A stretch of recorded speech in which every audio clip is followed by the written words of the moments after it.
Good morning बच्चों। आज हम कक्षा 7वीं में भूगोल का अध्ययन करेंगे। भूगोल का चौथा अध्याय का भाग 2। भाग 1 आपने पढ़ा था, उसमें हम लोग वायु, जो अध्याय का शीर्षक है वायु, अध्याय 4 में वायु का पहले भाग में हम लोग पढ़े थे कि वायु किसे कहते हैं, वायुमंडल की संरचना किस प्रकार से होती है और वायुमंडल को कितने भागों में बांटा गया है ना। अब पढ़ेंगे हम लोग भाग 2 में मौसम और जलवायु, तापमान, वायुदाब और पवन, आर्द्रता। इन लोगों के बारे में हम भाग 2 में अध्ययन करेंगे। तो इसके पहले हम लोग जान लेते हैं कि मौसम किसे कहते हैं और जलवायु किसे कहते हैं। मौसम वह है जो वायुमंडल की अल्पकालीन अवस्था, जिसमें लगातार धीरे परिवर्तन होते रहता है। जैसे हम लोग देखते हैं ना, अभी सुबह देखोगे तो धूप था, फिर बादल आ गया, फिर पानी गिर गया, फिर धूप निकल गया, फिर हवाएं चली, फिर गर्मी लगने लगा। तो ये क्या होता है, धीरे धीरे लगातार परिवर्तन होते रहता है। इसका स्थायी नहीं होता है, इसका मतलब मौसम स्थायी नहीं होता, वो लगातार परिवर्तन होते रहता है। इसलिए बोलते हैं कि ये वायुमंडल की अल्पकालीन अवस्था होती है। उसी प्रकार से जलवायु देखेंगे। जलवायु वायुमंडल की दीर्घकालीन अवस्थाओं को कहते हैं, जिसमें एक लंबे समय तक का वहाँ पर जलवायु बना हुआ रहता है। जैसे हम लोग उदाहरण के लिए देते हैं कि हमारे भारतवर्ष में देखोगे शीतोष्ण कटिबंध, मतलब गर्मी के दिनों में बहुत अधिक गर्मी पड़ती है और ठंड के दिनों में बहुत अधिक ठंड पड़ता है। तो यहाँ की जलवायु शीतोष्ण जलवायु है, ठीक है। अब इसके बाद हम लोग देखते हैं कि जलवायु और मौसम को किस प्रकार से आपकी पुस्तक में समझाए हैं। क्या आज वर्षा होगी, क्या आज दिन साफ रहेगा या धूप निकलेगी। कितने ही ऐसे सवाल होते हैं जो क्रिकेट जब खेलते हैं उस समय हमको देखने को मिलता है। जब हमारे यहाँ क्रिकेट मैच होते रहता है तो उस समय एक दिवसीय क्रिकेट मैच में भविष्यवाणी होती है कि आज पानी गिरने के कारण से आज मैच रद्द कर दिया गया, या फिर मौसम साफ था तो आज क्रिकेट हुआ, या फिर और कोई समस्या रहती है। तो इस प्रकार से यहाँ पर देखोगे मौसम में लगातार परिवर्तन होते रहते हैं, जिसके कारण से स्थिति बदलते रहती है। मौसम वायुमंडल के प्रत्येक घंटे में दिन प्रतिदिन की स्थिति होती है। आर्द्र तथा गर्म मौसम किसी को भी चिड़चिड़ा बना देता है और अच्छा हवादार मौसम हमें आनंद देता है और हमें घूमने की योजना भी बन सकते हैं।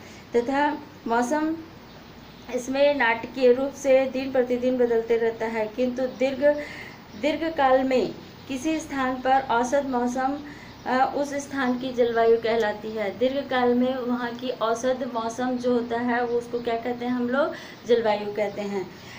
क्या आप समझ गए होंगे, या फिर आप समझ गए होंगे कि हम मौसम के दैनिक पूर्वानुमान क्यों करते हैं। मौसम का दैनिक पूर्वानुमान किस प्रकार से लगाया जाता है। जैसे अभी देखते हैं हम लोग, जैसे बादल छा गया है तो हमको मालूम रहता है कि थोड़ी देर के बाद पानी गिर सकता है, या फिर हवाएं चलती हैं तो गर्मी के दिन में देखोगे गर्म हवाएं चलती हैं। फिर उसके बाद मतलब धीरे धीरे इसमें क्या होते रहता है, लगातार परिवर्तन होते रहता है। तो इसको हम क्या कहते हैं, मौसम। और उसी प्रकार से उसी में देखेंगे तापमान किस प्रकार से होता है। तो तापमान में देखेंगे, तापमान आप प्रतिदिन जिस तापमान का अनुभव करते हैं वह वायुमंडल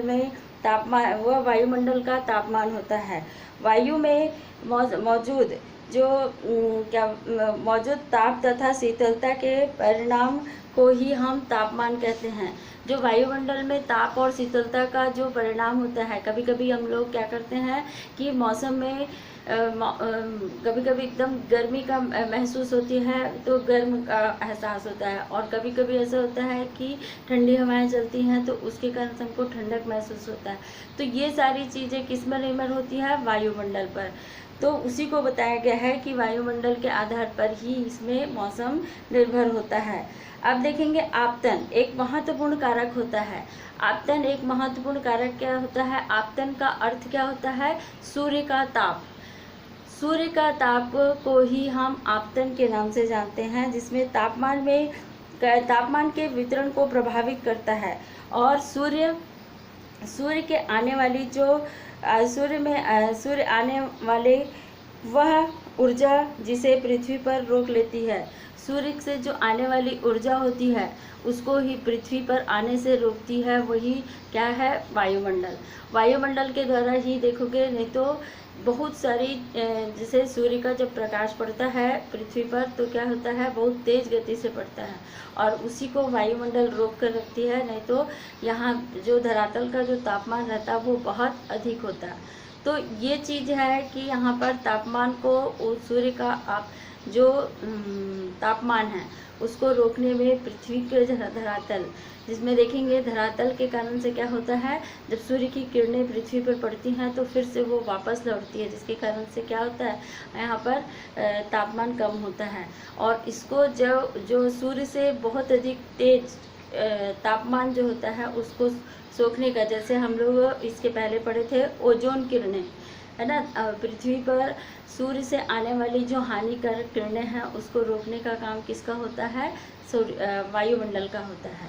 तो इस प्रकार सूर्य का जो तापमान है वो वायुमंडल सूर्य के तापमान को संतुलित बनाने में महत्वपूर्ण भूमिका निभाती है। उसी के बाद देखेंगे कि आपतन, जिसको सूर्य का ताप ही मात्रा भूमध्य रेखा के ध्रुवों की ओर घटती है और इसलिए यहाँ पर तापमान उसी प्रकार से घटता जाता है। यहाँ पर उसके पहले मैं बताई थी आपको कि सूर्य का जो तापमान है, क्योंकि हमारी पृथ्वी गोल है और गोल होने के कारण से जहाँ पर केंद्र बीचों बीच पड़ता है वहाँ पर सूर्य की किरणें हमेशा लंबवत पड़ती हैं, जिसके कारण से वहाँ पर का तापमान बहुत अधिक होता है। और उसी के आधार पर देखोगे, जैसे ही हम ध्रुव की ओर, चाहे उत्तरी ध्रुव की ओर जाएं चाहे दक्षिणी ध्रुव की ओर जाएं, वहाँ पर तापमान क्या होने लग जाता है, धीरे धीरे कम होने लग जाता है। और उसी के आधार पर जब हम पृथ्वी के उत्तरी ध्रुव और दक्षिणी ध्रुव में पहुँचते हैं तो वहाँ पर तापमान एक भी नहीं रहता और इसी के कारण से वहाँ पर 12 महीना बर्फ जमा हुआ होता है। तो ये देखेंगे कि तापमान के कारण से भी यहाँ पर देखते हैं कि मौसम में परिवर्तन होते रहता है तापमान, क्योंकि धरातल पर सूर्य का जो ताप है आने के लिए उसको संतुलित बनाने का सबसे महत्वपूर्ण कार्य वायुमंडल का होता है। और उसी के आधार पर पृथ्वी गोल होने के कारण से यहाँ पर हर एक क्षेत्र की जो जलवायु है वो अलग अलग होती है। जैसे उदाहरण के लिए, जैसे देखेंगे पृथ्वी भूमध्य रेखीय प्रदेश, वहाँ की जलवायु बहुत अधिक गर्म होती है। क्यों? क्योंकि वहाँ पर सूर्य की किरणें हमेशा लंबवत पड़ती हैं और तापमान बहुत अधिक होता है। और उसी के आधार पर देखेंगे जो भारत वाला क्षेत्र है वो शीतोष्ण कटिबंध क्षेत्र पर आता है, तो जिसके कारण से वहाँ का तापमान सामान्य होता है। जैसे गर्मी में बहुत अधिक गर्मी पड़ती है और ठंड में बहुत अधिक ठंड पड़ती है। उसी प्रकार से हम उत्तरी ध्रुव और दक्षिणी ध्रुव की ओर जाते हैं तो उसमें यहाँ पर तापमान नहीं पड़ता, क्योंकि पृथ्वी के गोल होने के कारण से जो उत्तरी ध्रुव और दक्षिणी ध्रुव का भाग होता है वहाँ पर सूर्य की किरणें नहीं पहुँच पाती और इसीलिए वहाँ पर हमेशा बर्फ जमा हुआ होता है। तो ये तापमान को भी प्रभावित करते हैं। अब देखते हैं हम लोग वायुदाब। वायुदाब में देखेंगे, यह जानकर आपको आश्चर्य होगा कि वायु हमारे शरीर पर उच्च दाब के साथ साथ बल लगाती है, किंतु जब हम इसका अनुभव नहीं करते हैं। और यह इसलिए होता है क्योंकि वायु का दाब हमारे ऊपर सभी दिशाओं पर लगता है। जो वायु का दाब होता है तो वो क्या होता है, जब हमारे शरीर पर पड़ता है तो उतना ज़्यादा हमको महसूस नहीं होता, क्योंकि ये जो वायु दाब है ये चारों दिशाओं से हमारे शरीर पर पड़ता है, जिसके कारण से हमको वायु दाब का अनुभव नहीं होता। लेकिन जैसे जैसे हम समुद्र की धरातल की ओर जाते हैं, समुद्र के पास जाते हैं, तो वहाँ पर हमको वायु दाब का एहसास होता है। जैसे हम देखते हैं ना कि जब समुद्र की लहरें जल से थल की ओर जाती हैं तो क्या होता है, पानी की लहर ऊपर उठती है। और उसी प्रकार से जब स्थल से जल की ओर जब हवाएं बहती हैं तो क्या होता है, स्थल से लहरें क्या होती हैं, सीधा समुद्र के अंदर जाती हैं। तो इस प्रकार से वायु दाब वहाँ पर हमको महसूस हो जाता है। और जैसे जैसे हम ऊंचाई की ओर बढ़ते हैं वैसे वैसे वायु दाब का पता चलता है हमको, क्योंकि ऊंचाई वाले क्षेत्र में तापमान बहुत कम होता है और वहाँ पर ठंडी हवाएं चलती है, जिसके कारण से हमको महसूस होने लग जाता है कि यहाँ पर तापमान कम है ना। तो इसके आधार पर हमको वायु दाब का भी पता चलता है। अब देखते हैं हम लोग पवन के आधार पर देखेंगे। उच्च दाब क्षेत्र पर में निम्न क्षेत्र वाला जो भाग होता है वह वायु की गति को पवन कहते हैं। जो उच्च दाब से निम्न दाब की ओर चलते हैं वो वाले पवन को हम लोग क्या कहते हैं, वाले वायु को हम क्या कहते हैं, पवन कहते हैं। जैसे हम देखते हैं ना, बहुत अधिक तेजी से हवा आने लग गया तो क्या होता है कि हम अगर हवा के विपरीत दिशा में जाते हैं तो वो हवा हमको क्या करती है, ढकेलती है। उसी प्रकार से गांव की अपेक्षा शहरों में तापमान अधिक होता है, क्योंकि वहाँ पर क्या होती है, बहुत तेज़ पवनें चलती है, जिसके कारण से ऊंची ऊंची बिल्डिंग होती हैं। और क्योंकि वहाँ का जो जनसंख्या होता है वो बहुत अधिक घनत्व जनसंख्या वाला क्षेत्र होता है शहर, और गांव उसी से निम्न होता है, किंतु वहाँ पर इतनी ऊंची बिल्डिंगें नहीं बनी होती हैं, जिसके कारण से यहाँ पर हमको पवन का एहसास हो जाता है कि हाँ, यहाँ पर बहुत तेज़ गति से हवाएं चलती हैं, जिसके कारण से वो चीज़ हमको महसूस होता है और वहाँ पर हमको कम गर्मी लगती है। किंतु जो शहरी वाला क्षेत्र है वहाँ पर क्या होता है, वहाँ वायु दाब का पता ही नहीं चलता, जिसके कारण क्योंकि और वहाँ पर जनसंख्या घनत्व बहुत अधिक होने के कारण से और ऊंची ऊंची बिल्डिंग होने के कारण से वहाँ पर हवाएं बहुत तेज़ गति से आती भी हैं तो वहाँ पर रुक जाती हैं। और इसलिए देखो कि शहर की अपेक्षा गांव में हमको वायु दाब का पता चल जाता है, पवन का पता चल जाता है कि कितनी तेज़ गति से हवाएं चल रही है, लेकिन शहरों में हमको उसका पता नहीं चलता और वहाँ पर हमको गर्मी लगती है। उसी प्रकार से इसको कितने 3 भागों में बांटा गया है, जिसमें देखोगे पहला तो देखेंगे स्थायी पवनें हैं, जो व्यापारिक पश्चिमी तथा पूर्वी पवनें स्थायी पवनें कहलाती हैं। व्यापारिक पश्चिमी तथा पूर्वी पवनें स्थायी पवनें कहलाती हैं। जैसे ये वर्ष भर लगातार निश्चित दिशा में चलती रहती हैं, ये वर्ष भर निश्चित दिशा में चलते रहती हैं। जैसे हम लोग देखते हैं ना, इधर पश्चिम से लेकर पूर्व, पश्चिम से पूर्व हमेशा हवाएं बहती हैं, ये कौन सी हवाएं कहलाती हैं, स्थायी पवनें। और उसी प्रकार से है जो मौसमी पवनें होती हैं, ये पवनें विभिन्न ऋतुओं में गिरती हैं। विभिन्न ऋतुओं में मतलब जैसे उदाहरण के लिए अगर हम बताते हैं तो यहाँ पर भारत में जो मानसूनी हवाएं हैं वो क्या है, मौसमी पवनें हैं, जो कि एक समय के बाद यहाँ पर वो आती हैं और वर्षा करती हैं, उसको हम क्या करेंगे, मौसमी पवनें। और स्थानीय पवनें, ये पवनें किसी भी छोटे क्षेत्र में वर्ष भर दिन या फिर दिन के किसी भी विशेष समय पे चलती है। उदाहरण के लिए देखोगे यहाँ पर जहाँ के लिए स्थल में समुद्र का जो जल होता है या फिर समुद्र समीर जिसको कहते हैं, जो स्थल से जल की ओर और जल के से स्थल की ओर, जिसे हम ज्वार भाटा के नाम से भी जानते हैं, कि जो 24 घंटे में 2 बार आता है ज्वार भाटा, और ये इसका समय निश्चित होता है, तो इसको हम स्थायी पवनों के नाम से जानते हैं। अब उसी के आधार पर देखेंगे अभी हम लोग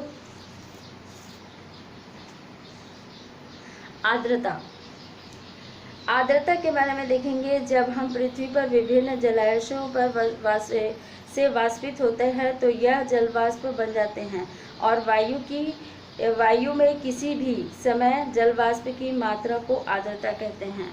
यह वायु में किसी भी समय की जो जलवाष्प की जो मात्रा होती है उसको हम क्या कहते हैं, आर्द्रता। जैसे बरसात के समय में पानी गिरता है, सूर्य की किरणें निकलती हैं, फिर वो वाष्पीकरण हो जाता है, तो ये जो मौसम में जो नमी बना रहता है ये क्या कहलाता है, आर्द्रता कहलाता है।